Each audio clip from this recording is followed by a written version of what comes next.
Astaghfirullah. Salawat dan salam tak lupa saya haturkan kepada Rasul kita Nabi besar Muhammad sallallahu alaihi wa ala alihi wasallam. Pembahasan di malam hari ini, karena suasana masih di bulan Rabiul Awal, bulan bersejarah, maka di malam ini kita akan menjelaskan sejarah manusia terbaik dunia, Rasulullah Muhammad sallallahu alaihi wasallam. Ma'asyiral muslimin, santri ikhwan dan akhwat yang dimuliakan Allah Subhanahu wa taala. Bulan Rabiul Awal, walaupun tidak ada ibadah khusus yang diperintahkan Allah kepada kita, tidak sebagaimana Ashhurul Hurum, bulan-bulan hurum yang disebutkan dalam surah At-Taubah 36, minha arba'atun hurum. Kemudian Rasul menyebutnya Dzulqa'dah, Dzulhijjah, Muharram dan bulan Rajab. Sangat dianjurkan untuk memperbanyak amal saleh, terutama puasa. Tetapi meski di bulan Rabiul Awal ini tidak ada ibadah khusus yang Allah perintahkan kepada kita, tapi bulan ini sangat bersejarah sekali. Pertama, di bulan ini lahir Nabi sallallahu alaihi wasallam. Yang kedua, di bulan ini pula sampainya hijrah Nabi sallallahu alaihi wasallam ke kota Madinah. Dan di bulan ini pula wafatnya Nabi sallallahu alaihi wasallam. Jadi ada 3 peristiwa besar di bulan Rabiul Awal. Lahirnya, hijrahnya, dan wafatnya Nabi kita Muhammad sallallahu alaihi wasallam. Seolah-olah bulan Rabiul Awal ini menyingkat sejarah Nabi. Di permulaan, di tengah dan di akhir. Bagaimana kisahnya? Ma'asyiral muslimin yang dimuliakan Allah Subhanahu wa taala. Sebelum saya mengkisahkan singkat tentang kisah Nabi kita, maka kita perhatikan mulai tanggal, hari, bulan, dan juga tahun lahir, hijrah, dan wafat. Lahirnya Nabi sallallahu alaihi wasallam di hari Senin, dan ini berdasarkan nas. Nabi ketika ditanya puasa hari Senin, apa jawaban Nabi? Itulah hari yang aku dilahirkan di situ. Kemudian tanggal dan bulan, adapun tanggalnya 12, walaupun jadi khilaf para ulama. Ada yang mengatakan Rasul itu lahir tanggal 2, ada yang mengatakan tanggal 8, ada yang mengatakan tanggal 12, ada yang mengatakan tanggal 18. Walaupun jumhurul ulama, dan ini pendapat yang dikuatkan Imam Ibnu Ishaq dan juga Ibnu Hisham, bahwa mayoritas ulama sejarah menetapkan tanggal 12. Adapun bulan Rabiul Awal ini berdasarkan pendapat jumhur ulama. Karena Al-Imam Ibnu Hazm rahimahullahu ta'ala mengatakan bahwa Nabi SAW lahir itu di bulan Ramadan. Berdasarkan bukan dalil tetapi dali. Karena Rasul diangkat menjadi Nabi di bulan Ramadan, maka begitu juga lahirnya di bulan Ramadan, kata Imam Ibnu Hazm. Tetapi pendapat yang kuat wallahu alam bahwa Nabi SAW yang masyhur lahir di bulan Rabiul Awal. Adapun tahunnya adalah tahun gajah. Kenapa tahun gajah? Karena 50 hari setelah Allah hancurkan pasukan Abraha, lahir Nabi SAW. Artinya kurang dari 2 bulan. Kalau 50 hari itu berarti 1 bulan 20 hari. Nabi SAW lahir setelah tragedi penghancuran Abrahatul Asram, diutusnya burung ababil untuk menghancurkan mereka. Ini dari segi kelahirannya. Adapun hijrahnya, maka Nabi SAW sampai di kota Madinah itu hari Senin. Tanggalnya 12, bulannya Rabiul Awal, dan tahunnya 13 setelah diangkat jadi Nabi dan Rasul. Dan tidak ada khilaf ulama. Ini dari segi hijrahnya. Perhatikan, jangan main-main ya. Adapun kemudian wafatnya Nabi SAW, Nabi SAW wafat di hari Senin, tanggalnya 12, bulannya Rabiul Awal, dan tahunnya 11 setelah hijrahnya Nabi SAW. Artinya lahir, hijrah, wafat, harinya sama, tanggalnya sama, bulannya sama, tapi yang berbeda tahunnya.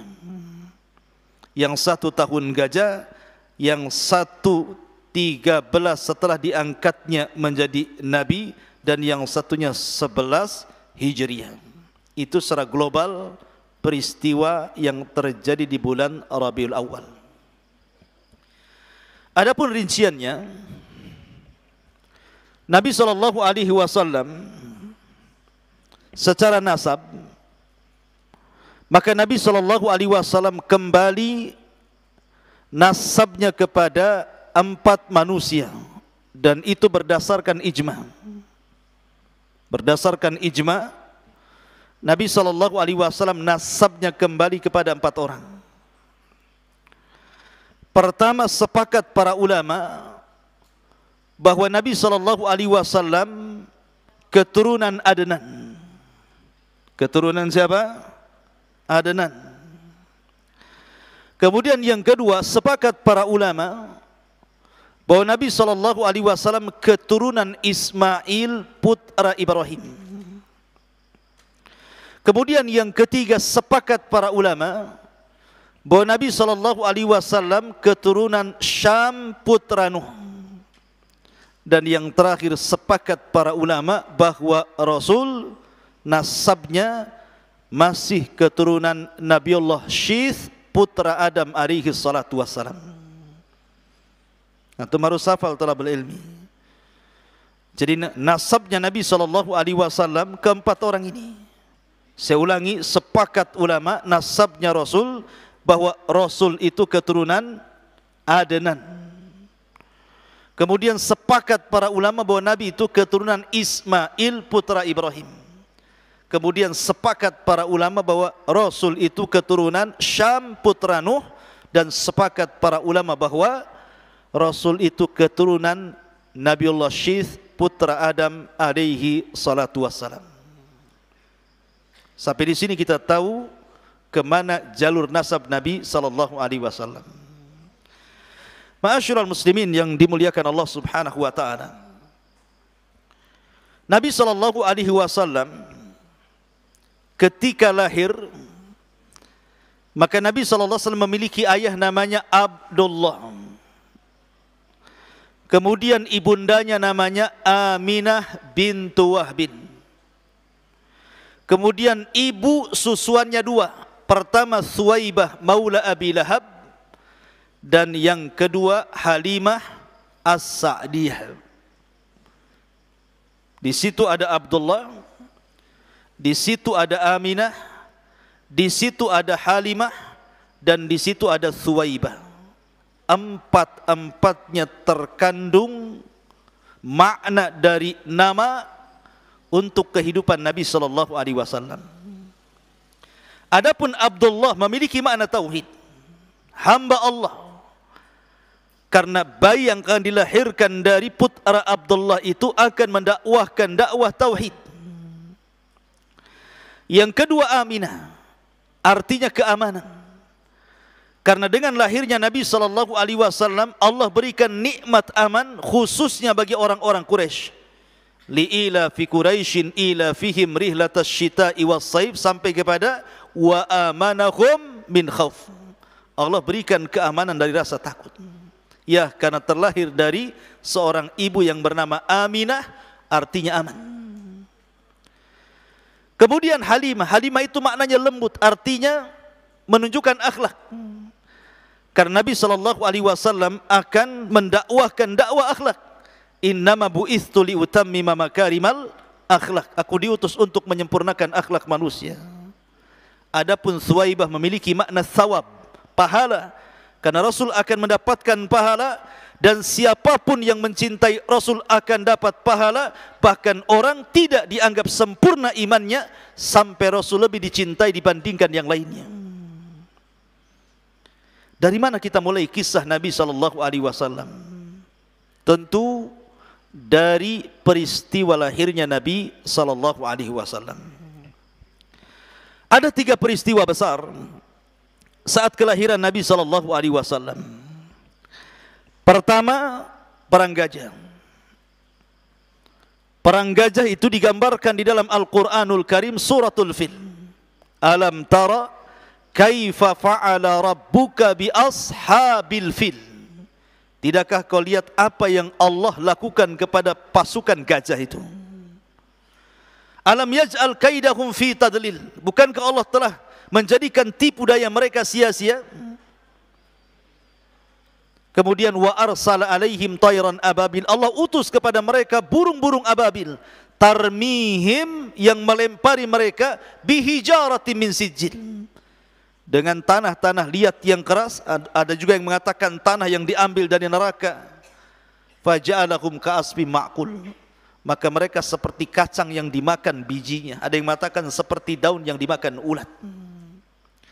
Lah, peristiwa penyerbuan Abrahatul Asram untuk menghancurkan Ka'bah itu terjadi 50 hari sebelum lahirnya Nabi.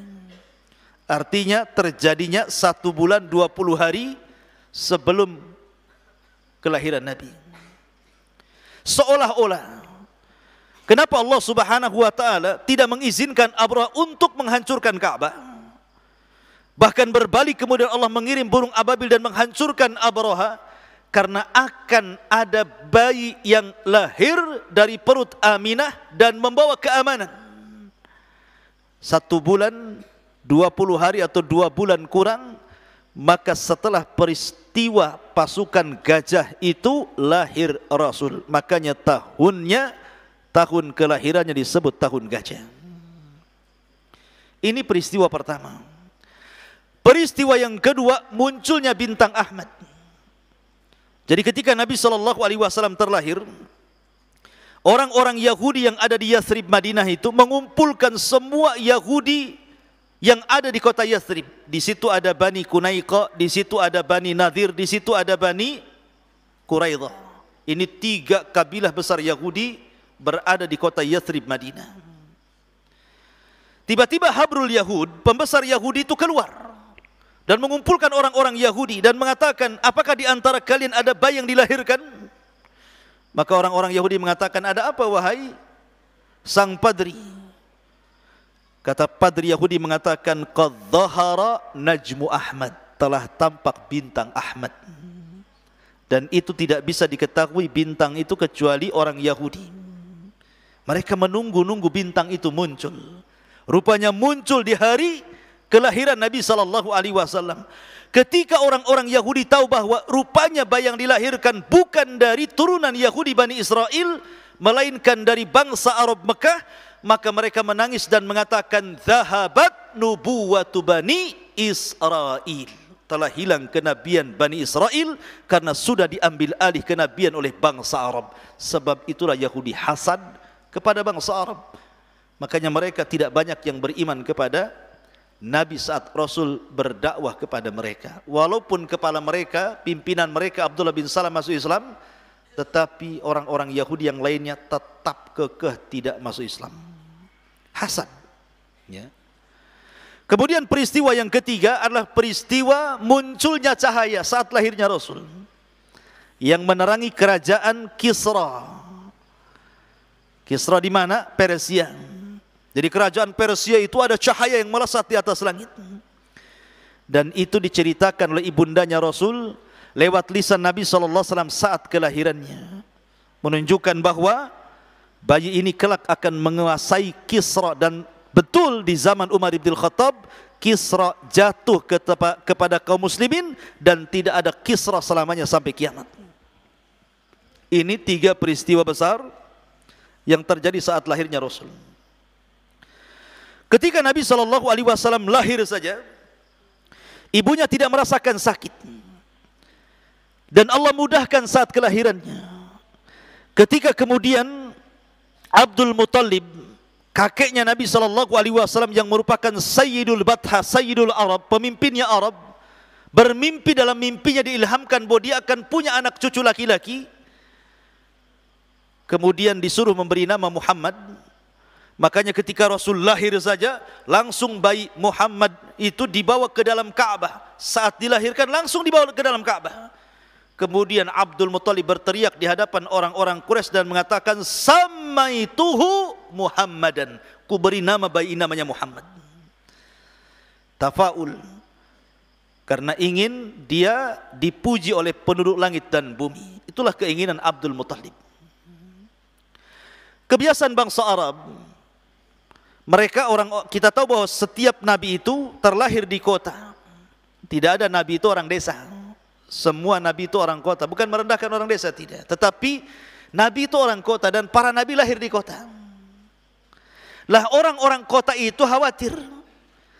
Kalau ada bayi hidup di kota itu takut kena wabah, takut kena penyakit, takut tidak sehat, takut bahasanya rusak, takut kemudian terkontaminasi dengan adat istiadat negatif. Makanya biasanya orang-orang kota di Mekah itu mereka menitipkan bayi-bayi mereka disusukan di Badui. Ya. Maka saat kelahiran Nabi SAW dan juga bayi-bayi yang lahirnya, datanglah kafilah dari Bani Sa'diyah mencari bayi-bayi yang hendak disusukan oleh mereka. Akhirnya kemudian setiap orang mendapatkan bayi dan pulang, kecuali Nabi SAW ketika masih bayi tidak ada yang mau ngambil. Alasannya pertama dia yatim, yang kedua dia fakir. Karena ketika Rasul berada di kandungan ibundanya Aminah, usianya 6 bulan, Abdullah meninggal karena wabah yang ada di Yathrib. Kena huma Yathrib, dia meninggal. Makanya Allah mengatakan, wa wajadaka yatiman fa'awa. Kami dapati engkau Muhammad yatim dan Allah lindungi. Artinya kalau siapapun yang dilindungi Allah, tidak mungkin disia-siakan bayi itu. Tetapi kemudian datanglah seorang wanita namanya Halimah Sa'diyah. Sudah terakhir datangnya, dia pun orang miskin, pakai kendaraan namanya atan, unta kurus, sehingga lambat jalannya. Ketika kawan-kawannya sudah bayi dan sudah pulang, dia pula baru sampai di kota Mekah. Ternyata sudah tidak ada bayi orang kaya lagi, tersisa bayi satu miskin lagi yatim. Nabi SAW kata suaminya, sudahlah ambil saja bayi itu, mudah-mudahan dapat berkah. Akhirnya kemudian dibawalah bayi Nabi SAW.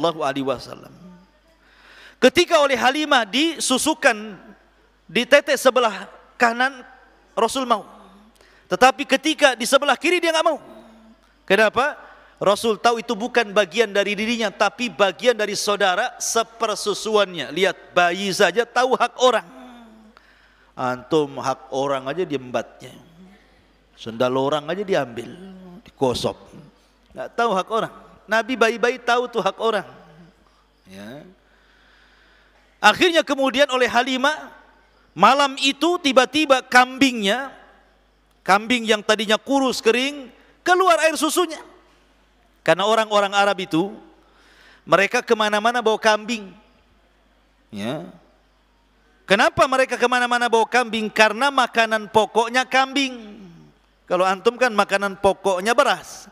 Walaupun makan bakso 3 mangkok dikatakan belum makan, kalau belum temu nasi.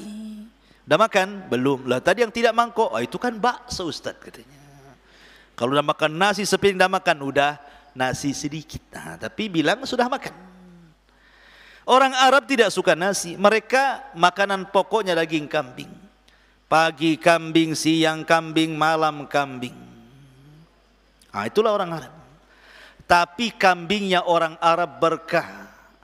Kalau orang Batam makan kambing pagi, kambing siang, kambing makan malam kambing, sebulan saja kolesterol naik, darah tinggi naik, ujung-ujungnya stroke. Ya, kenapa? Karena kambing di tempat kita tidak berkah. Kalau kambing di sana berkah karena doa Nabi Ibrahim. Jadi ketika Ibrahim alaihi salatu wasallam menyambangi putranya Ismail, kemudian oleh istri kedua Ismail dihidangkan air zam-zam dan juga daging kambing, Ibrahim bersyukur. Kemudian Ibrahim berdoa, Allahumma barik li ta'amihim wa syarabihim. Ya Allah, berkahi makanannya dan juga minumannya. Sejak itu zam-zam menjadi berkah, dan sejak itu daging kambing di Mekah itu berkah. Makanya mereka walaupun tiap hari makan daging kambing gak akan tersentuh penyakit. Coba antum cari kambing di Tamiang. Di Tamiang kan tempat penangkaran kambing itu.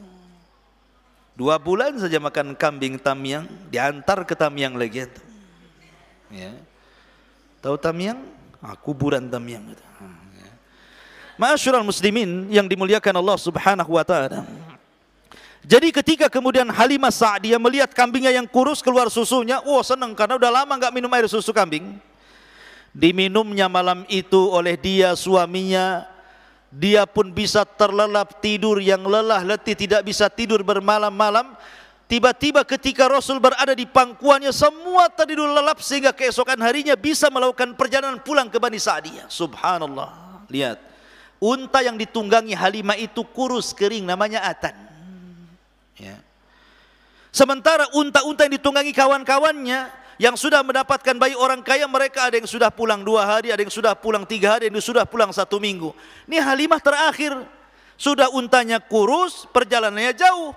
Tetapi ketika kemudian Rasul berada di atas unta bersama Halimah, tiba-tiba untanya kuat, walaupun kurus kuat jalan. Rupanya dia sampai duluan dibandingkan kawan-kawannya. Kan luar biasa tuh. Karena berkahnya Nabi. Ya. Belum lagi sampai di kabilahnya Sa'diyah, kambing-kambingnya jadi gemuk. Tiba-tiba turun hujan, daerahnya jadi hijau. Itulah dimanapun Nabi berada, berkah di situ. Tapi kemudian setelah 2 tahun disusukan, maka Rasul hendak dikembalikan kepada Khadijah. Tapi Khadijah menolaknya dan mengatakan, teruslah berada di pangkuan wahai Halimah. Karena dia masih kecil, biar kuat dulu tulangnya, biar kuat bahasanya, biar sehat badannya, karena di kota banyak penyakit. Akhirnya balik lagi ke pangkuan Halimah selama 5 tahun lebih dan masuk ke 6 tahun. Lah ketika usianya mendekati 6 tahun inilah terjadi pembelahan dada. Jadi ketika Rasul kecil, ketika usia 5 tahun lebih itu sedang main-main sama anak Halimah, saudara sepersusuannya. Main-main, anak kecil usia 6 tahun kan main-main sana sini. Tiba-tiba dari langit turun 2 orang berpakaian putih. Menangkap Nabi, membaringkan Nabi, membelah dada Nabi, mengambil jantung Nabi, meletakkan jantung Nabi di bejana emas, dicuci dengan air zam-zam, dimasukkan lagi, dijahit lagi, dan disaksikan oleh saudara sepersusuannya. Namanya anak 6 tahun, polos lah. Ngomong sama ibunya, Bu, Muhammad itu tadi ada orang nangkap, dibelah dadanya, dikeluarkan jantungnya, dimasukkan ke bejana, dimasukkan. Kagetlah Halimah. Ya. Tapi ini medisnya malaikat. Kalau medisnya manusia, matilah diambil jantung. Ya. Ini medisnya malaikat.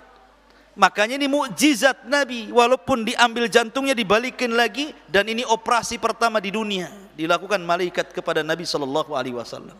Pembelahan dada. Takut Halimah. Karena ketakutan itulah dia tidak mau ada masalah dengan anak orang. Maka di usia 6 tahun dikembalikan kepada Aminah. Karena takut dengan keselamatan Nabi. Dari sini maka inilah jasanya Halimah kepada Nabi SAW. Yang sebelumnya ada namanya Suwaibah menyusui Nabi. Suwaibah itu budaknya Abu Lahab, dimerdekakan karena senang akan kelahiran Nabi. Jadi ketika 6 tahun balik ke pangkuan Aminah, Maka oleh Aminah diajak ziarah kepada kuburan bapaknya di mana? Di Madinah. Tapi sayang setelah menziarahi kuburan bapaknya, pulang ke Mekah, di daerah namanya Abwa antara Mekah dan Madinah, Aminah sakit kemudian meninggal di Abwa. Jadilah Rasul yatim dan piatu. Lengkap penderitaan Nabi. Bapaknya meninggal, sekarang ibundanya meninggal di usia 6 tahun. Masih kecil. Ya. Oleh Ummu Aiman akhirnya dibawa kepada Abdul Muttalib, kakeknya. Dibawa kepada siapa? Kakeknya. Maka kakek yang mengasuh Nabi SAW. Dan Abdul Muttalib sangat sayang dengan Nabi. Abdul Muttalib itu punya tikar. Tikar ini tidak pernah diduduki kecuali oleh Abdul Muttalib, karena dia raja. Mungkin semacam kursi, semacam singgasana. Orang dulu pakai tikar lah gitu. Nggak ada orang berani duduk di situ. Tapi oleh Abdul Muttalib, Rasul didudukkan di tikarnya. Dan Abdul Muttalib mengatakan, orang ini, maksudnya Rasul masih kecil nih, lahu sya'nun, dia punya perkara di masa depan. Udah ada feeling tuh Abdul Muttalib. Ya. Ma'asyiral muslimin yang dimuliakan Allah Azza wa Jalla. Tapi sayang, Abdul Muttalib tidak lama mengasuh Nabi, cuma 2 tahun. Ya. Padahal Abdul Muttalib itu sangat sayang dengan Nabi. Saking sayangnya Abdul Muttalib itu kepada Nabi SAW, sampai dia pernah ketika terjadi paceklik, tidak turun hujan kan, lama tidak turun hujan sehingga tanah itu kering kelontang gitu, kering semuanya, pecah-pecah tanah itu. Maka Abdul Muttalib membawa Rasul ke Ka'bah. Kemudian dia mengatakan, berdoa kepada Allah Subhanahu wa taala, bertawasul kepada Rabb Ka'bah dan Rabbnya Muhammad SAW, iskina, mintalah kami hujan. Tiba-tiba turun hujan. Nah, tapi sayang sekali lagi Abdul Muttalib cuma 2 tahun meninggal. Kemudian di usia 8 tahun Rasul jatuh ke pangkuan Abu Thalib pamannya. 6 tahun bersama Halimah, 2 tahun bersama Abdul Muttalib, sehingga Rasul usianya sekarang 8 tahun bersama pamannya Abu Thalib. Kenapa dengan Abu Thalib? Pamannya Rasul banyak, ada Hamzah, ada Abbas, ada Abu Lahab. Kenapa bersama Abu Thalib? Karena Abu Thalib dengan Abdullah itu satu bapak, satu ibu, saudara kandung. Kalau yang lain satu bapak, lain ibu. Makanya Abdul Muttalib mewasiatkan agar Rasul diasuh oleh Abu Thalib, bukan diasuh oleh Ja'far atau Abu Lahab. Maka Rasul sejak usia 8 tahun sampai menikah dengan Khadijah, hidup di rumah Abu Thalib. Bagaimana kisahnya? Ketika Nabi SAW hidup di rumah Abu Thalib, tepat di usia 12 tahun. Catat namanya, tanggal, nama orang itu penting dalam sejarah. Di usia 12 tahun, Rasul diajak dagang sama Abu Thalib kemana? Ke Syam. Kenapa disebut Syam itu Syam? Kenapa Yaman disebut Yaman? Itu ada sejarahnya. Kenapa Yaman disebut Yaman? Kenapa negeri Syam disebut Syam? Negeri Syam disebut Syam dari Syu'mun. Negeri Yaman disebut Yaman dari Yumnun. Artinya apa? Kalau Sya'mun itu, seseorang beranggapan buruknya sesuatu atau tidak hokinya sesuatu karena sebuah perkara. Atau baiknya sesuatu, itu disebut Yumnun, Tayammun namanya. Pamannya begini nih, orang-orang Arab itu, kebiasaan mereka itu berdagang kemana? Ke Yaman dan ke Syam. Kalau ke Yaman di musim dingin, kalau ke Syam di musim panas. Dalam bahasa Quran, rihlatas syita'i was saif. Di musim syita dingin dan di musim saif panas. Syita ke Yaman, saif ke Syam. Kebiasaan bangsa Arab itu kalau mau berniaga nih ke Syam atau ke Yaman, mereka bawa burung merpati, kemudian diterbangkan. Kalau burung ini ngarah ke Syam, maka Syu'mun itu merasa sial. Berarti mereka tidak akan berangkat. Nanti sial, nanti tidak hoki dagangnya.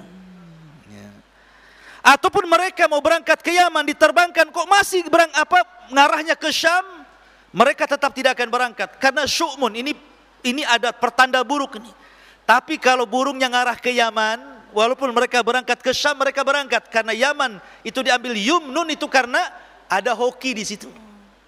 Tafaul namanya. Makanya Yaman disebut Yaman, Syam disebut Syam. Ya, karena itu di situ ininya apa namanya? Sejarahnya. Jadi Nabi SAW berangkat ke Syam. Rupanya kemudian di tengah jalan berjumpa dengan seorang rahib Yahudi namanya Buhaira Rahib. Namanya Juraij. Tapi orang-orang mengenalnya Buhaira Rahib. Buhaira Rahib ini ikhwan dan akhwan, kalau ada kafilah dagang dari Mekah ke Syam itu enggak peduli, lalu lalang biasa aja. Tetapi di hari ketika Abu Thalib berjalan bersama Rasul, tiba-tiba Buhaira Rahib menghadang di jalan. Rupanya dia sudah feeling melihat tanda-tanda bahwa akan lewat seorang Nabi. Tiba-tiba kemudian berjumpa dengan kabilah kabilah siapa? Abu Thalib tadi dihentikan oleh Buhaira Rahib ini. Coba yang tidur bangunkan itu. Jangan tidur. Antum ngaji itu apa? Ya, dengerin. Ya, jangan tidur. Kalau tidur di situ, lagi hujan pas tuh. Ya. Biar kehujanan. Biar tidak ngantuk kalau hujan-hujannya. Jadi akhirnya berjumpa dengan Buhaira Rahib. Lah Buhaira ini menyetop dagangan.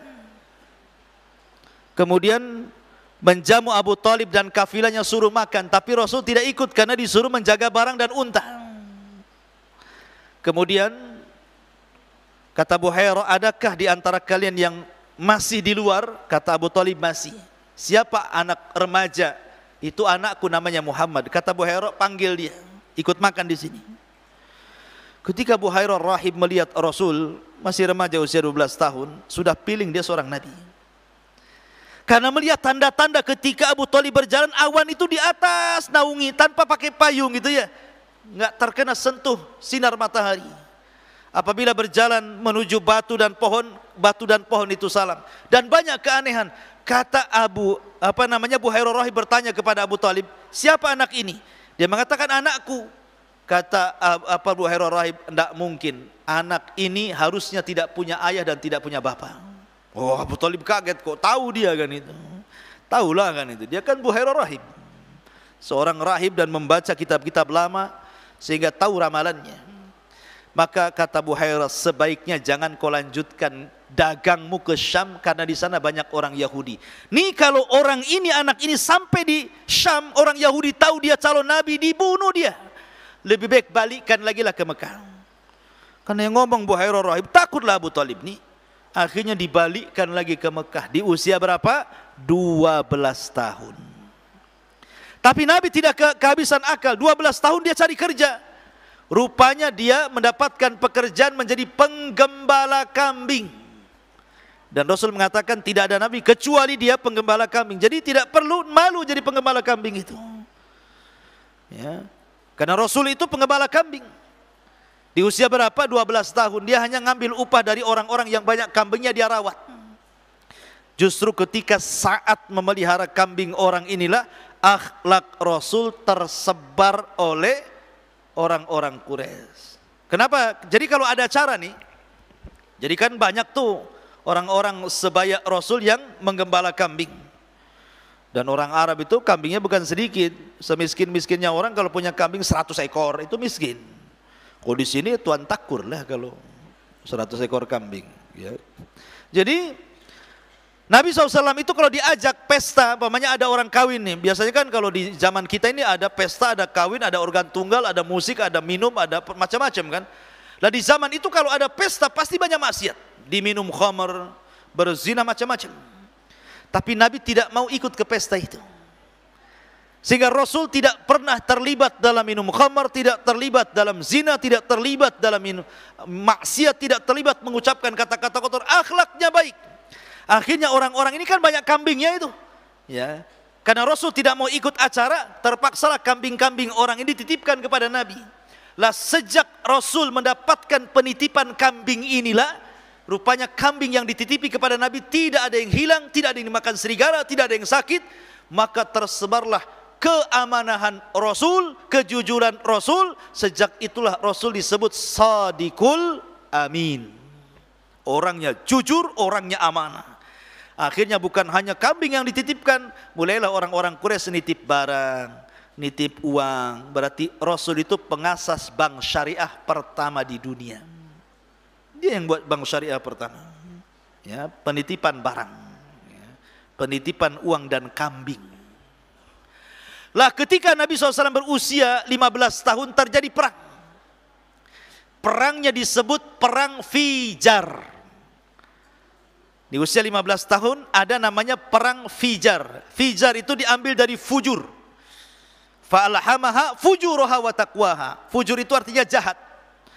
Karena ketika itu kabilah Qais ibn Ailan menyerang kabilah Kinanah pertama di bulan Hurum, yang kedua di tanah haram. Sementara orang Arab pantang kalau melakukan peperangan di bulan Hurum, Dzulqa'dah, Dzulhijjah, Muharram dan bulan Rajab.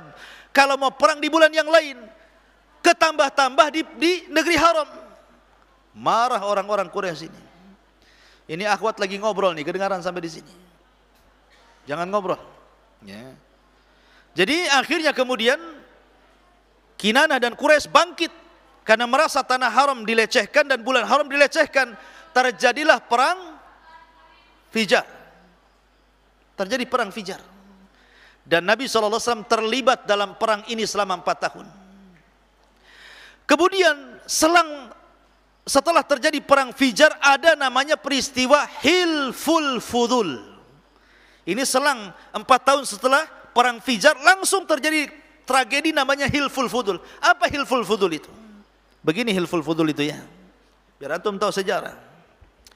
Ada orang Arab dari Zabid Yaman itu ngantar barang ke Mekah kepada orang namanya Al-As ibn Wa'il As-Sahmi.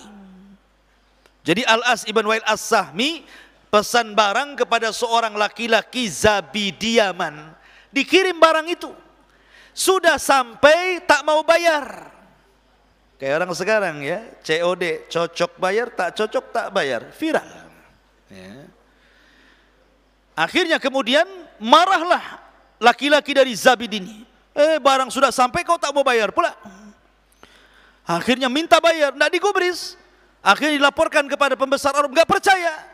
Akhirnya karena tidak ada yang percaya dengan dia, dia naik ke bukit Abi Kubais, berteriak meminta pertolongan orang-orang Quraisy karena dia sudah dizalimi. Bangkitlah para pembesar Quraisy ingin menolong orang Zabid ini karena dia dizalimi. Terpecahlah Quraisy jadi 2. Maka Rasul membela orang itu. Maka terjadilah sebuah peristiwa namanya Hilful. Itu artinya sumpah. Fudul itu mencampuri orang. Bersumpah untuk mencampuri orang. Kenapa mencampuri orang? Karena orang itu sedang dizalimi. Berarti bersumpah untuk menolong orang yang dizalimi. Walaupun mencampuri urusan orang. Karena orang ini sudah dizalimi masalahnya. Nah, itulah terjadi Hilful Fudul. Ya. Baru di usia 20 tahun. Karena akhlak Rasul sudah tersebar di mana-mana, kedengaran oleh seorang wanita yang sangat suci, sangat kaya, sangat cantik, sangat dermawan, sangat mulia, namanya Khadijah bintu Khuwailid. Oh, ada anak muda ini. Shadiqul Amin. Saya perlu anak muda itu. Saya ingin bekerja sama dengan dia. Akhirnya dipanggillah Rasul, kemudian diajak kerjasama dengan Khadijah. Bekerjalah Rasul kepada Khadijah. Sampai pada waktunya Khadijah hendak mengirim dagangan yang besar ke Syam dan mengutus Nabi. Tapi Nabi SAW ketika itu tidak langsung mengiyahkan, dia datang kepada pamannya. Karena ketika di usia 12 tahun sudah diramalkan sama Buhairah kalau dia ke Syam bisa dibunuh orang-orang Yahudi. Makanya dia datang ke pamannya. Gimana nih, Khadijah menawarkan dagangan besar agar aku berniaga ke Syam. Kata Abu Talib, ya sudah berangkat saja. Akhirnya kemudian dia pun membawa dagangan besar dari Khadijah. Dan Khadijah mengutus laki-laki namanya Maisarah pembantunya. Wahai Maisarah, kau kawal si Muhammad, kau catat apa yang diucapkan, bagaimana muamalahnya, apapun yang terjadi dengan dia, catat, jangan sampai terlewatkan. Oh. Akhirnya Maisarah nyatat aja sepanjang jalan akhlaknya Nabi, ucapannya Nabi, muamalahnya Nabi, sampai ke Syam, sampai balik ke Mekah lagi. Rupanya Khadijah tertarik, memang dia orang baik, Dari situ dia menaruh jatuh hati kepada Rasul. Maka dia mengutus siapa? Nafisah saudaranya. Tolonglah Nafisah, bilang tuh sama anak muda itu, mau enggak dia sama aku? Kan enak tuh kalau gitu. Kata Nafisah, kita coba. Ya. Datanglah Nafisah kepada Rasulullah. Muhammad, ada wanita suka dengan kamu. Kata Rasul, siapa? Khadijah. Kata Rasul, tunggu dulu sampai saya minta izin kepada Abu Thalib. Tuh lihat akhlak. Kalau antum ditawari gadis cantik, kaya raya, nggak usah izin. Kapan? Ya, antum kan gitu ya. Kapan tuh kapan? Kalau bisa besok saja. Tuh antum tuh matanya mata nggak jelas. Jadi akhirnya setelah diizinkan Abu Thalib, menikahlah Rasul dengan Khadijah. Dan Khadijah adalah wanita terbaik dunia, kata Rasul. Kamula minar rijali katsirun walam yakmul minan nisa'i illa arba'ah. Laki-laki sempurna banyak, tapi perempuan yang sempurna cuma 4. Asia bintu Muzahim, Maryam bintu Imran, Khadijah bintu Khuwailid, dan Fatimah bintu Rasulillah. Itulah 4 wanita sempurna di dunia. Rasul menyunting wanita terbaik dari 4 wanita dunia, Khadijah bintu Khuwailid, dengan walimah menyembeli 10 ekor unta, dan tidak ada semua orang Quraisy kecuali makan di hidangan walimahnya Nabi SAW. Ada yang mengatakan maharnya 40 ekor unta dan 4.000 dinar, 4.000 dirham. 1 ekor unta mahal kalau yang betina. Itu bisa dapat Avanza 1 tuh 1 ekor tuh. Tapi antum kalau menikah kasih mahar yang bagus. Jangan pula seperangkat alat masjid antum kasih. Aku nikahkan kamu dengan ini dengan mahar seperangkat alat masjid dibayar tunai katanya. Seperangkat masjid banyak, kipas, mic, lampu, sejadah, susah nanti. Jadi ma'asyiral muslimin yang dimuliakan Allah Azza wa Jalla, akhirnya Rasul menikah dengan Khadijah. Dan tidak ada wanita yang paling mencintai suaminya melebihi kecintaan Khadijah kepada Rasulullah. Dari Khadijah lahirlah Ruqayyah, setelah Ruqayyah Zainab, lahir Ruqayyah, lahir Ummu Kulsum, lahir Fatimah, lahir Qasim, lahir Abdullah atau At-Tayyib. Dikaruniai banyak anak laki-laki dan perempuan. Makin cinta Nabi kepada Nabi, Khadijah kepada Nabi SAW. Akhirnya Khadijah menyerahkan seluruh kekayaannya kepada Nabi. Saking yakinnya dengan Nabi, percaya dengan Nabi, diserahkan kekayaannya. Padahal Khadijah itu kalau dikumpulkan hartanya menjangkau seluruh orang kaya dari laki-laki yang ada di Quraisy. Dia kaya sendiri masalahnya. Jadi kalau orang-orang kaya Quraisy dikumpulkan, gak ada apa-apanya dengan kain Khadijah itu. Lah itu semua dikasihkan Nabi. Bayangkan, antum kok dapat istri kaya, gak yakin dikasihkan sama antum kekayaannya. Karena tampang antum ini gak yakin masalahnya. Ya. Ma'asyiral muslimin yang dimuliakan Allah Azza wa Jalla. Akhirnya Nabi SAW memerankan bisnisnya dan menjadi seorang bisnismen ulung. Dari situlah berjumpa dengan Utsman, Abdurrahman bin Auf, Abu Bakar, dan para pembisnis hebat lainnya ketika Rasul di masa menjadi peniaga. Ketika Rasul di puncak karirnya. Kalau orang ingin dapat istri cantik, Nabi sudah dapat istri cantik, Khadijah. Kalau orang ingin dapat orang kaya, Nabi dapat orang kaya, Khadijah. Kalau ingin dapat akhlaknya yang baik, Nabi sudah mendapatkan akhlak yang baik. Nabi sudah kaya, Nabi sudah punya anak, Nabi sudah punya rumah megah, apalagi yang dicari.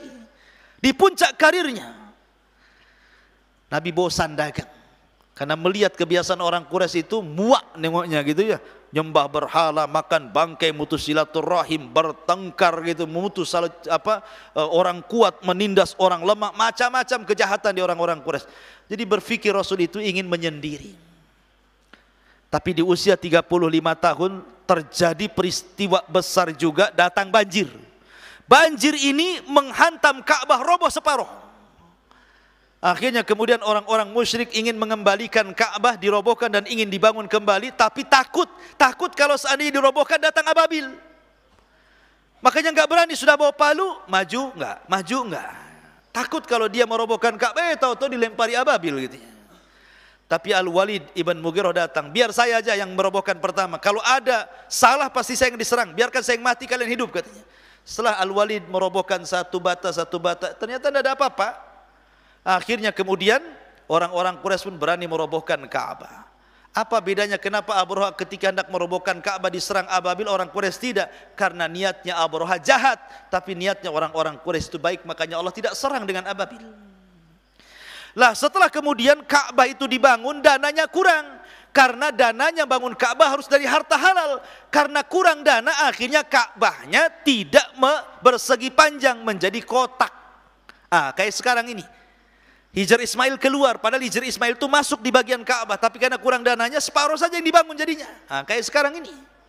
Ini kan bangunan orang-orang Quraisy Ka'bah sekarang. Kalau bangunan Ibrahim enggak seperti itu, masukkan Hijr ke dalamnya. Lah ketika Rasul di usia 37 tahun mulailah Rasul terasa ingin menyendiri. Maka kadang sebulan di Mina, sebulan di Muzdalifah. Tepat ketika usia 40 tahun ada peristiwa aneh lagi. Rasul kalau mimpi malam terjadi besoknya. Jadi kalau bermimpi selalu menjadi kenyataan. Kalau malamnya bermimpi 1-2 hari, ternyata kenyataan mimpinya. Dan itu berulang-ulang di usia 40 tahun sampai Rasul akhirnya menemukan tempat namanya Gua Hira. Disitulah Rasul tahanut beribadah tafakur sampai akhirnya datang Jibril menemui Rasul dan diangkatnya Rasul menjadi Nabi dan Rasul. Turun surah apa? Al-Alaq. Rasul ini lagi menyendiri di bulan Ramadan. 1 bulan di gua. Ketika di 10 akhir Ramadan di tanggal-tanggal ganjil, tiba-tiba sedang khusyuk datang Jibril dari belakang, dipeluknya Rasul, kemudian dikatakan Iqra ya Muhammad. Kata Rasul, ma'ana biqari, Iqra wahai Muhammad. Ma'ana biqari, Iqra wa Muhammad. Ya Muhammad, ma'ana biqari. Baca, kata Rasul, aku tidak bisa baca. Baca pokoknya. Aku tidak bisa baca. Baca, aku tidak bisa baca, katanya. Orang-orang tidak bisa baca, gimana dipaksa baca? Ya. Dipeluk makin erat, makin Rasul itu gemetar, dipeluk dengan kuat Jibril itu. Pertama pelukannya pelan, suruh baca, nggak mau baca juga, makin keras, ya, makin keras, nggak bisa bergerak Rasul itu. Dari sini menunjukkan bahwa thalabul ilmi itu bukan dengan tarfih, tetapi bil syiddah. Belajar itu bukan main-main, jangan main-main. Makanya saya katakan saya marah kalau ada orang belajar tidur. Karena belajar itu bukan main-main. Belajar itu sungguh-sungguh. Ya. Lihat, Jibril mengajarkan belajar itu sungguh-sungguh, jangan main-main. Ya. Makanya Yahya bin Abi Katsir mengatakan la yunalul ilmu birahatil jismi. Ilmu tidak mungkin diraih dengan istirahatnya badan. Antum kalau tidur nggak dapat apa-apa. Ya. Jadi kalau ngantuk ambil wudu, balik lagi. Ngantuk lagi ambil wudu, balik lagi. Nyemplung saja di situ di bawah tuh. Kalau masih ngantuk juga. Mandi, ya kan? Masyaallah muslimin yang dimuliakan Allah Azza wa Jalla. Akhirnya ketika Rasul tidak bisa baca, ditalkinkan malaikat Jibril, Iqra bismi rabbikal ladzi khalaq, khalaqal insana min 'alaq, Iqra wa rabbukal akram, alladzi 'allama bil qalam, 'allamal insana ma lam ya'lam. 5 ayat pertama turun kepada Rasul menandakan Rasul sudah mendapatkan SK kenabian dan diangkat didaulat jadi nabi. Ya. Akhirnya kemudian Nabi SAW pulang. Rindu ingin jumpa lagi dengan Jibril, tapi Jibril tak turun-turun lagi. Akhirnya sudah beberapa bulan Rasul pengen ketemu. Maka dia bolak-balik ke Gua Hira, enggak ketemu juga. Tiba-tiba di sebuah hari Rasul sedang berjalan ke Gua Hira, dipanggil dari langit, ya Muhammad irfa ra'sak. Hei Muhammad, dongakkan kepalamu ke langit. Tiba-tiba dia dongak ke langit, Jibril dalam bentuk aslinya sedang duduk di antara langit dan bumi. Sayapnya terbentang, jumlahnya 600 sayap. Yang satu sayap saddal ufuk, mulai dari terbit matahari sampai terbenam, itu panjangnya sayap Jibril. Sepanjang apa itu? Nengok ke sini sayap, nengok ke sana sayap, nengok ke depan sayap, ke belakang sayap. Seolah-olah langit ditutup sayap. Jibril itu baru 1 sayap. Sementara Jibril itu punya 600 sayap, menggigil Nabi. Karena tidak pernah diperlihatkan makhluk sebesar itu. Antum saja kalau masuk ke hutan Jabal Uhud, tiba-tiba ketemu dinosaurus di situ, menggigil nggak antum? Gitu kan? Pulang demam, nggak divaksin dan demam. Makanya Rasul kaget melihat makhluk yang sangat besar. Akhirnya dia lari, pulang ke rumah Khadijah. Ya Khadijah, dathiruni ya Khadijah, selimuti aku. Rasul demam, ketakutan. Kenapa Rasul minta diselimuti? Karena salah satu yang bisa menghilangkan takut itu dengan cara berselimut. Coba antum kalau ketakutan kan ambil selimut, gitu ya, supaya tenang. Ya, diselimuti supaya tenang. Ketika Rasul sudah tenang, kata Khadijah, kata, wahai suamiku, orang sepertimu tidak mungkin dihinakan. Kau ini orang baik, kau suka menghargai orang, menghormati tamu, ngasih makan orang susah, bantu orang, macam-macam 6 sifat disebutkan Khadijah. Sampai Rasul kemudian tenang. Cukup sampai di sini? Tidak. Khadijah ngajak, sudah gini saja, wahai suamiku, besok kita berangkat kepada saudaraku. Aku punya saudara, dia pakarnya kitab lama, namanya Waraqah ibn Naufal. Orangnya sudah tua, buta lagi. Datang ke rumah Waraqah, diceritakan oleh Rasul kejadian itu. Maka Waraqah langsung menangis dan mengatakan, sungguh binatang yang kau temui yang bersayap itu adalah namus. Dan namus pernah turun kepada Musa dan Isa. Kau akan jadi nabi. Nanti kalau seandainya kau mengusirmu dan aku masih muda, aku pasti menolongmu. Tapi sayang Rasul belum diangkat jadi Rasul. Tiba-tiba Waraqah meninggal 6 bulan setelahnya. Ketika suatu malam Rasul sedang tertidur, tiba-tiba Jibril datang dan mengatakan, ya ayyuhal muddathir, hei orang yang berselimut, kum fa'angzir, bangkit, fa'angzir, beri peringatan manusia. Turun surah Mudaththir. Maka dari sini turun SK kerasulan. Nubbi'a bil alaq wa ursila bil mudaththir. Diangkat jadi nabi dengan surah Al-Alaq, diangkat jadi rasul dengan surah Mudaththir. Dan ini surat pertama dan yang kedua, karena kita tahu surat pertama yang turun surah Al-Alaq, yang kedua Al-Mudaththir, yang ketiga surat Nun, yang keempat Muzammil, yang kelima Al-Fatihah, yang keenam Al-Lahab, yang ketujuh, ke-8 terus sampai ini turun. Ya. Surat pertama Al-Alaq, Al-Mudaththir kedua, yang ketiga surah Nun, yang keempat Al-Muzammil, yang kelima Al-Fatihah, yang keenam Al-Lahab. Nah, itu surat-surat urutannya seperti itu. Ya. Lah, ketika Nabi SAW sudah diangkat jadi Nabi dan Rasul, maka mulailah Rasul mengumpulkan orang-orang. Mulailah dia berdakwah door to door dulu ya. Syria, dakwah Syria. Dakwah ngedor-ngedor rumah dulu, ngajak kawan-kawannya dulu. Pertama keluarganya dulu, Khadijah masuk Islam, semua anak-anaknya masuk Islam, Zaid masuk Islam, Ali masuk Islam. Barulah kemudian keluar Abu Bakar masuk Islam, kemudian Utsman masuk Islam, Zubair masuk Islam. Akhirnya orang-orang dekat Rasul masuk Islam. Setelah 3 tahun mulailah dia terang-terangan. Turun ayat wa angdzir ashiratakal aqrabin. Hai Muhammad, berilah peringatan keluargamu yang terdekat. Maka Rasul naik di Bukit Sofa, pagi-pagi buta berteriak, hei Bani Hashim kemari, hei Bani Abdul Muttalib kemari, hei Bani Ukail kemari. Disebut satu-satu kabilah-kabilah Quraisy. Namanya gelap-gelap, gak ada suara, ya suaranya memantul, apalagi di gunung kan gitu ya. Akhirnya dari mana-mana datang pagi-pagi buta itu. Ini kami ini dengar nih siapa yang ngomong, rupanya Rasulullah SAW. Ya. Dan mereka kenal suara itu. Wah, ini pasti ada yang penting. Jarang-jarang Rasul memanggil-manggil orang kayak gitu. Akhirnya datang dari mana-mana. Setelah datang kata Rasul, sekarang saya tanya kalian, kalau saya katakan di balik bukit ini ada tentara menyerang kalian di pagi dan sore, kalian percaya? Mereka mengatakan percaya karena engkau tidak pernah berdusta. Kalau begitu di hadapan kalian ada neraka. Kalau kalian ingin selamat, katakan la ilaha illallah. Tuflihu, kalian akan selamat. Dalam riwayat tamliku bainal arabi wal ajam, kalian akan menguasai bangsa Arab dan Ajam. Abu Lahab datang, kerusak dia datang.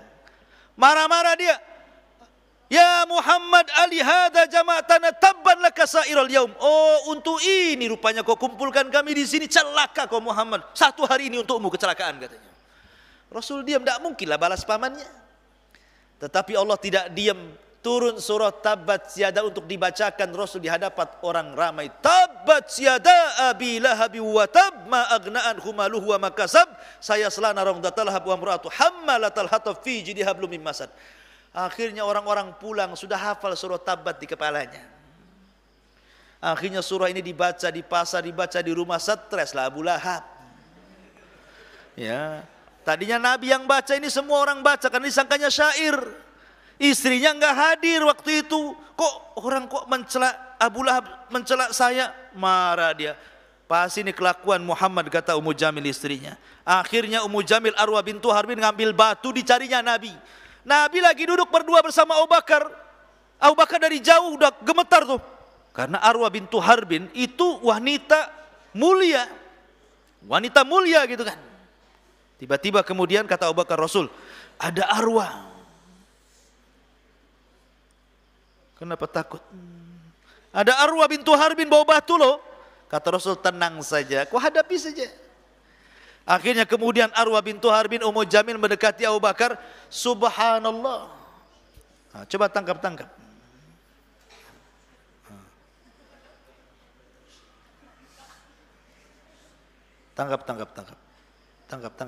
Bisa ditangkap enggak? Apa itu? Kecoa ya? Hah? Kecoa? Coba mana musrifnya kok diam saja? Ya. Ini anak-anak ini demam gara-gara kecoa nih. Udah, buang sana. Ada aja sabotase nih kecoa ini. Jadi kembali. Jadi Arwah bintu Harbin anehnya tidak melihat Nabi pada di hadapan mukanya. Dia tanya sama Abu Bakar, "Hei Abu Bakar, di mana sahibmu Muhammad itu?" Abu Bakar bingung, Rasul di sampingnya kok dibilang di mana katanya. Kata Abu Bakar, "Emang ada apa?" Katanya Ummu Jamil, balagani annahu yahjuni, sampai kepadaku dia menghina aku katanya. Kemudian dia membacakan syair muzammaman abaina wa amrahu qalaina wa dinahu asaina, atau ya bahasa syairnya Ummu Jamil menghina Rasul. Kemudian pergi.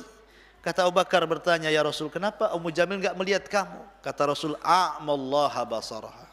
Allah hilangkan matanya, Allah buramkan matanya sehingga dia tidak melihat aku. Intinya bahwa Nabi SAW akhirnya mulai berdakwah.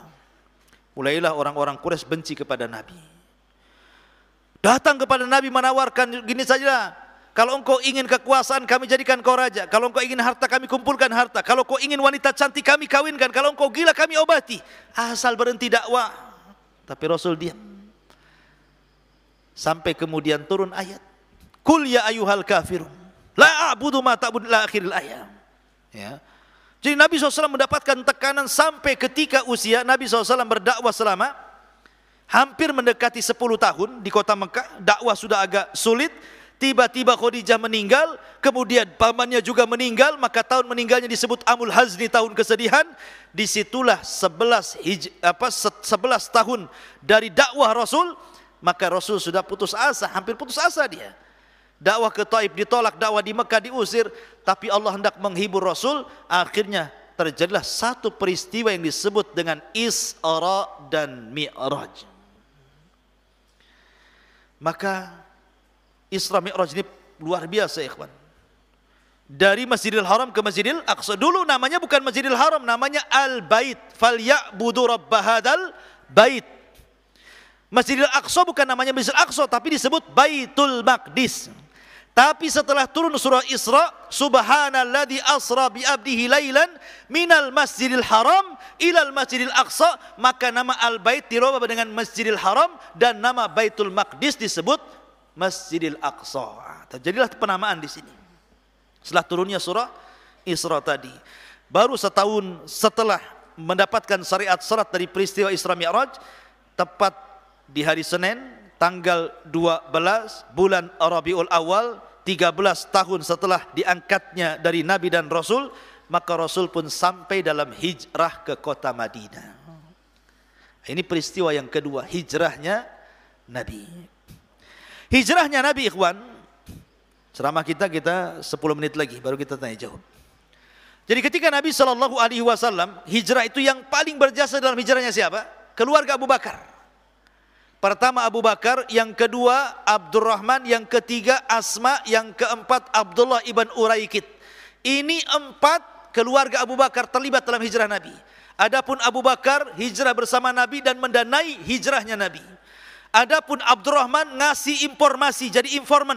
Jadi ketika Rasul berada di Gua Thur itu, maka Gua Thur masih di Mekah 3 hari. Disangkanya Rasul sudah sampai ke Madinah, padahal Rasul bersembunyi. Itu taktik siasat Rasul saat hijrah. Maka diutuslah Abdurrahman, disuruh nyari informasi gerak-gerik Quraisy, nanti kalau ada hal yang mencurigakan laporkan. Kemudian Asma mengirim makanan. Bayangkan, perempuan ngirim makanan kalau ketahuan bisa dibunuh tuh. Kemudian Abdullah ibn Uraikid pura-pura menggembala di bawah gua, nanti kalau ada yang mencurigakan kasih kode-kode tertentu. Oh, lihat bagaimana strategis Nabi itu.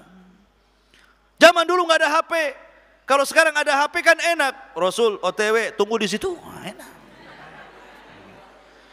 Oh, kacau Rasul di sini, jangan keluar, hati-hati kan enak. Ya, kalau dulu masih ada WhatsApp, nggak ada WhatsApp ya terpaksa lah datang bolak-balik. Masyaallah muslimin yang dimuliakan Allah Azza wa Jalla. Akhirnya kemudian Rasul pun setelah 3 hari di Gua Thur melanjutkan perjalanan dari arah lain ke kota Madinah. Dari sini terjadi 2 peristiwa dalam hijrah.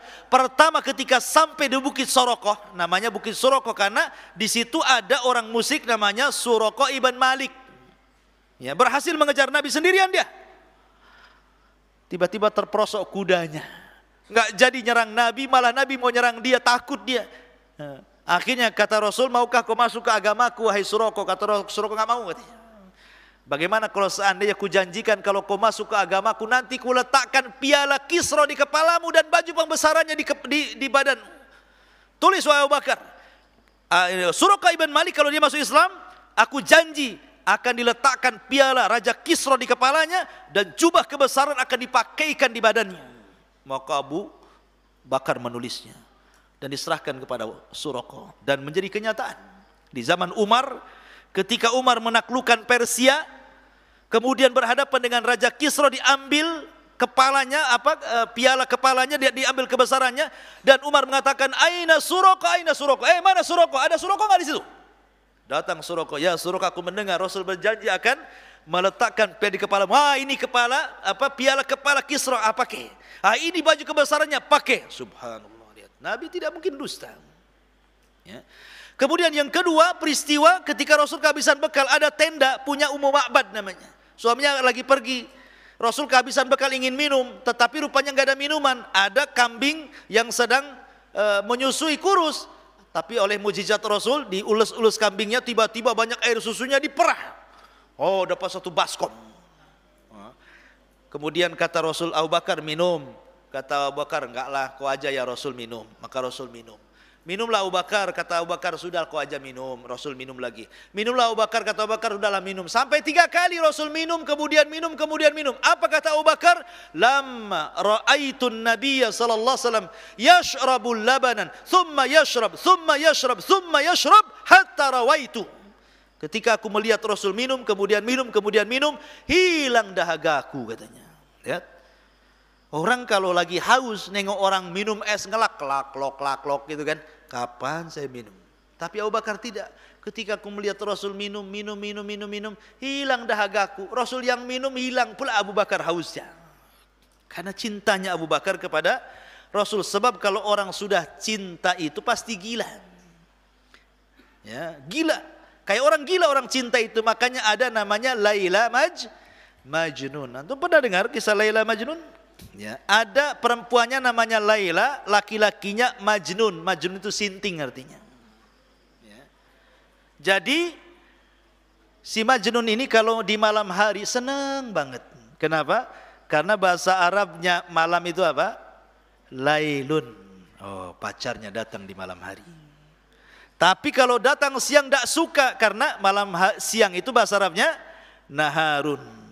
Jadi kalau malam suka dia karena datang Lail. Nama perempuannya Laila. Ya. Kalau siang tidak suka karena siang bukan Lail, bahasa Arabnya nahar. Jadi suatu ketika si Majnun gila ini, dia lapar, ambil busur, ambil panah, masuk hutan. Ketemu kijang. Tahu kijang? Bukan mobil kijang. Kijang yang bertanduk tuh. Dipanah sama si Majnun ini. Kena kakinya, jatuh, kena tangkap. Diambilnya pisau, ketika mau disembeli, ditatap matanya. Kok matanya persis mata Laila? Dilepas kijangnya. Tuh lihat. Gara-gara matanya kijang seperti mata pacarnya, tidak jadi sembeli. Kok diperhatikan matanya kok kayak Laila? Akhirnya dilepas. Nah, dari situlah disebut Majnun Sinting. Ya, makanya disebut Laila Majnun. Jadi kalau orang itu terlalu cinta itu jadi gila. Ya. Tapi cinta kepada Rasul ya tentu tidak gila. Maksudnya kadang-kadang di luar nalar kita. Kalau orang udah cinta betul itu di luar nalar kita. Lihat Abu Bakar cintanya sama Rasul itu sampai melihat Rasul minum, dia pula yang hilang hausnya. Kan aneh itu. Akhirnya Rasul melanjutkan perjalanan sampai akhirnya tepat di hari Senin tanggal 12 bulan Rabiul Awal tahun 13 setelah diangkat jadi Nabi, sampailah Rasul di kota Madinah. Mulailah Rasul memerankan perannya di kota Madinah, berdakwah dia. Berdakwah di kota Madinah. Ya. Ma'asyiral muslimin yang dimuliakan Allah Subhanahu wa taala, sampai akhirnya Rasul pun berdakwah sampai wafatnya di usia berapa? 63 tahun hari Senin tanggal 12 bulan Rabiul Awal tahun 11 Hijriah. Ini secara singkat Rasul SAW kita masuk tanya jawab. Taib, ini ada hadiah. Ini hadiahnya sudah lama ya. Mudah-mudahan gak kadaluarsa. Oh enggak, masih lezat, masih enak karena gemes. Taib, saya mau yang jawab anak-anak SMP dari kamera ke sini. Ngar. Satu pertanyaannya. Nasab Nabi SAW sampai ke 4 orang. Sebutkan 2 orang saja. Yang berdiri. 2. Ahsanta. Dapatlah antum, Masya Allah. Semangat. Ambil. Taib, sekali lagi sebelah sini. Nabi SAW lahir hari, tanggal, bulan, tahun. Antum cepat.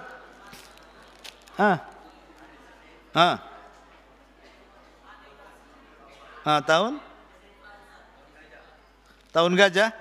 Sana ayo, ambil. Diam. Sebelah sini, 2 pertanyaan. Ya. Hari, tanggal, bulan, tahun hijrahnya Nabi. Antum, cepat. Berdiri.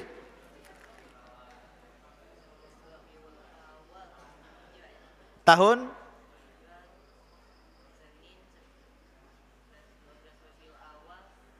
Tahun? Bukan. Sampingnya, berdiri. Samping berdiri. Cepat.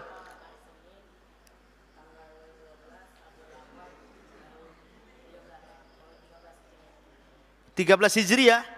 Salah, 13 Hijriah. Antum. Cepat, jangan nengok. Apa pula? Hari dulu, hari, tanggal, bulan, tahun. Tanggal? Bulan? Tahun? Ahsan, ayo. Bukan Hijriah. Sekarang wafatnya. Antum, cepat.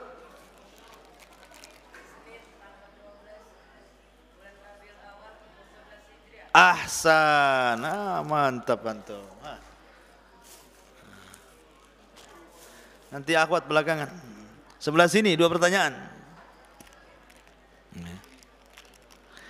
Siapakah nama rahib yang berjumpa di Syam?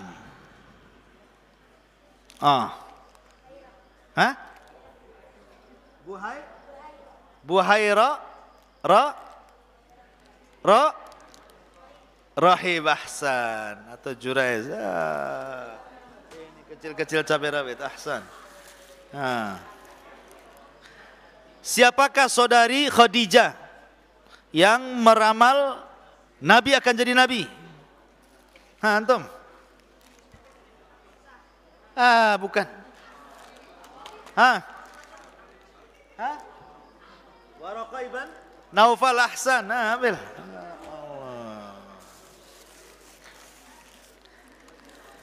Siapa yang diutus Khadijah untuk menemani Rasul dagang? Antum pasti merah, cepat.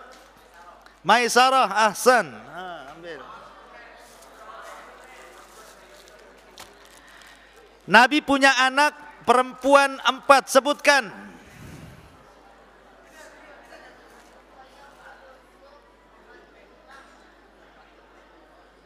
Ahsan, antum mantap. Ya. Sebelah sini lagi.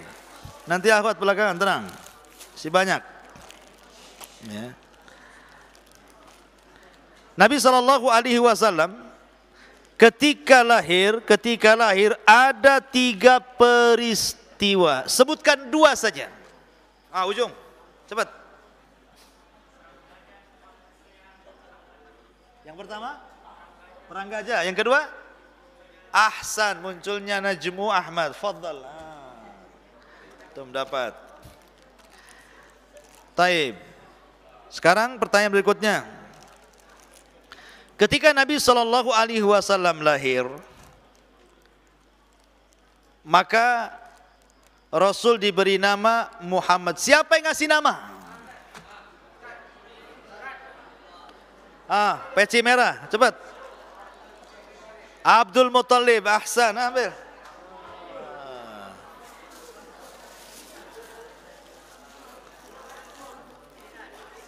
Sebelah sini, dengerin.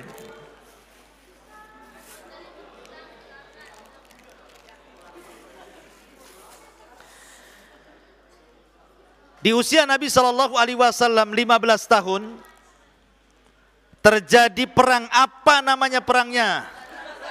Antum? Perang? Hujan? Hujan? Bukan. Antum? Hujah? Bukan.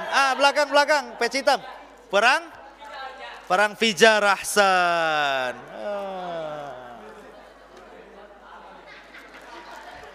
Setelah perang Fijar terjadi peristiwa apa namanya? Saibud Nadoroh, kacamata, cepat. Ahsan, Hilful Fudul, ambil.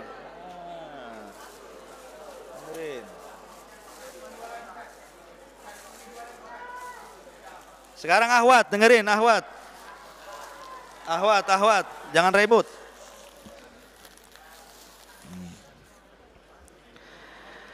Ada 3 peristiwa penting di bulan Rabiul Awal. Sebutkan 3-tiganya.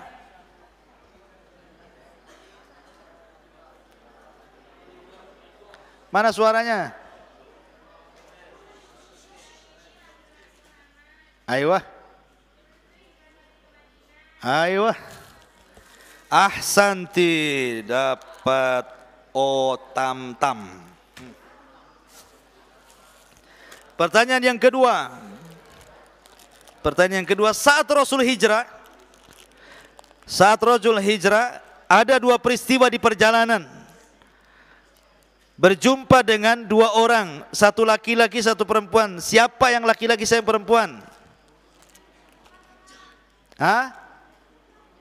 Saat hijrah.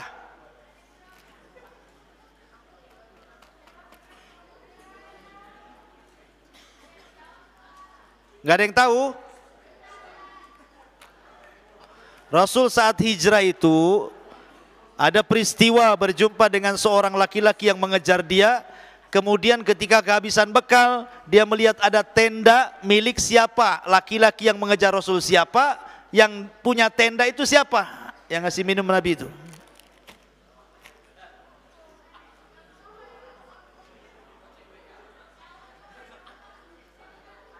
Hah? Yang tahu saja, yang tahu cepat. Satu.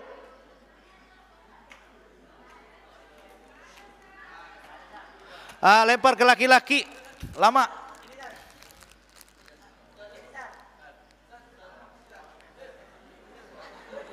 Nah, antum yang goyang-goyang tuh.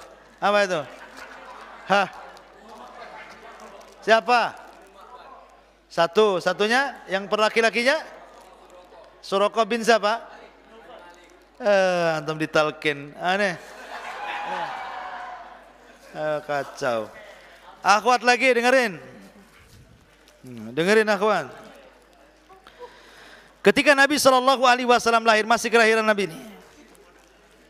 Di usia Nabi SAW, bayi dibawa oleh seorang wanita. Siapa yang menyusui Nabi?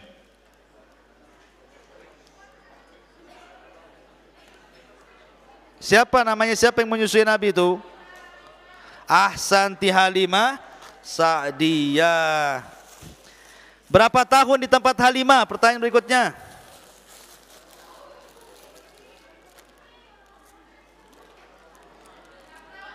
Ahsan 6 tahun. Nabi SAW bersama kakeknya Abdul Muttalib berapa tahun? Diam. Cepat. 2 tahun. Ahsanti. Kalau nggak bisa jawab kebelet tuh. Ya. Melampau. Ya. Ikhwan.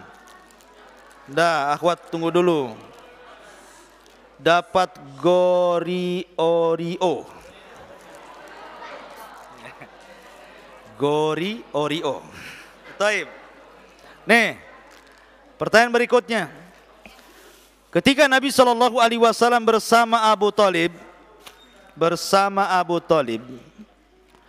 Rasul kemudian dipinang oleh seorang wanita terbaik dunia, Khadijah. Di usia berapa? Sebelah sini. Hah? Ahsan, 25 tahun. 25 tahun. Taib, dengarin dulu. Ketika Nabi SAW mulai bosan dan ingin menyendiri ke gua, ke tempat-tempat, di usia berapa? Antum cepat.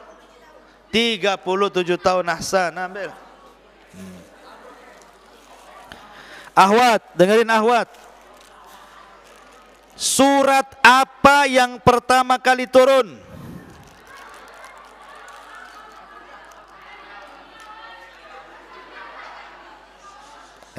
Kau jadi pasar bengkong pula. Surat apa? Al-Qari'ah? Al-Alaq. Ahsan.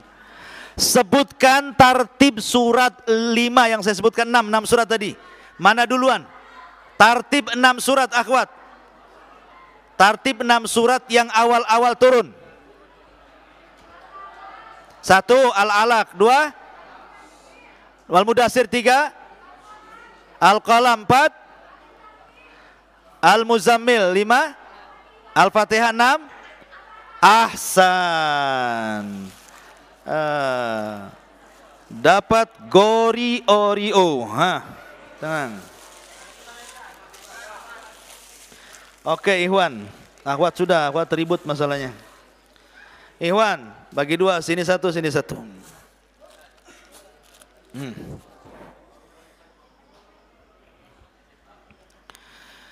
Nabi SAW ketika lahir,